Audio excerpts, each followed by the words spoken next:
March 29, and the scripture for today is Luke chapter 8, verse 1 to 3. After this, Jesus traveled about from one town and village to another, proclaiming the good news of the kingdom of God. The 12 were with him, and also some women who had been cured of evil spirits and diseases. Mary, called Magdalene, from whom 7 demons had come out, Joanna, the wife of Chuza, the manager of Herod's household, Susanna, and many others. These women were helping to support them out of their own means. So maligayang araw sa ating lahat. Ako sa Aaron John Lumbang. Ito ang aking daily devotion para sa araw na ito. At yung tatalakayin nating paksa ay ano ang magagawa ng mga babae sa ministry. At ano nga ba ang egalitarianism? Okay, ang egalitarianism holds that all roles and functions in the church are equally available to men and women.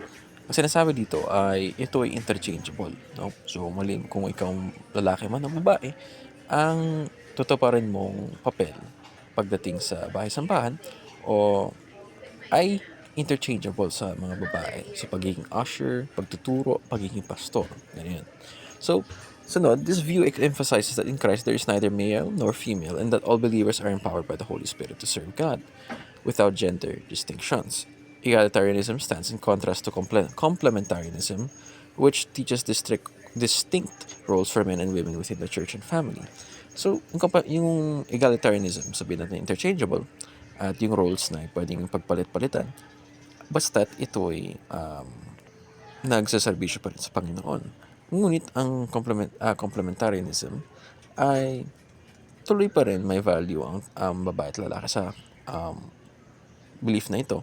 Pero, ang pagkakaiba dito ay may distinct roles ang male and female. May distinct roles sa bahay, may distinct roles sa church. At yung mga functions nila ay hindi maaaring ipagpalit sa isa't isa. No? So, kumbaga may mga bagay na pwedeng gawin ng lalaki, mga bagay na pwedeng gawin ng mga babae. Sa ganitong paniniwala.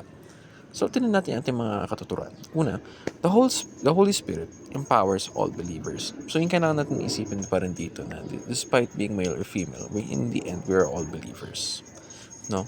And all believers are empowered by Christ, or by God through Christ, and through the Holy Spirit, kung saan kaya natin ipalaganap ang ebanghelyo or kaya natin ibahagi ang pag-ibig na binibigay sa atin ng Panginoon, pati rin yung mga biyaya na binibigay sa atin ng Panginoon. No?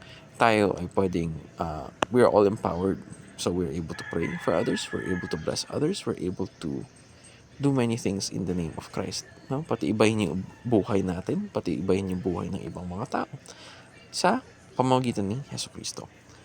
And this is for all believers, general. Sunod, ang topic natin, what can women do in the church, diba? So, women are better at providing emotional support. And I can attest to that na mga males, hindi naman or rather, madalas, inay sa kanila, yung pinakaunang kailangan nilang gawin is not show emotion or stay strong. Or keep the emotions to themselves. And madalas, pwede ito maging destructive. And magaling mga babae dito kung saan they're able to provide emotional support where males are able to feel safe and other women are also able to feel safe with women. As in addition to that, pag nagbibigay ka ng, sabihin natin, kung kinakwento mo yung mga paghihirap, hindi ka ma-invalidate. At madalas, pag nag-share ka, parang sinusuportahan ka or sinasabihan ka na mahinhin, no? Kumbaga, compared to dudes, no? So, sunod, women supported Jesus and the apostles.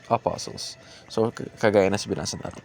Ayun nga, sa binasa rin natin sa verse na to, or yung scripture na to, na may nangyayari ngang hindi ginawa ni Jesucristo, hindi niya hiniwalay sa point na parang binabaliwala niya na ang mga babae sa paningin ng Panginoon, ng Diyos, kundi yung mga babae pa mismo yung nag-support kay Jesus na financially.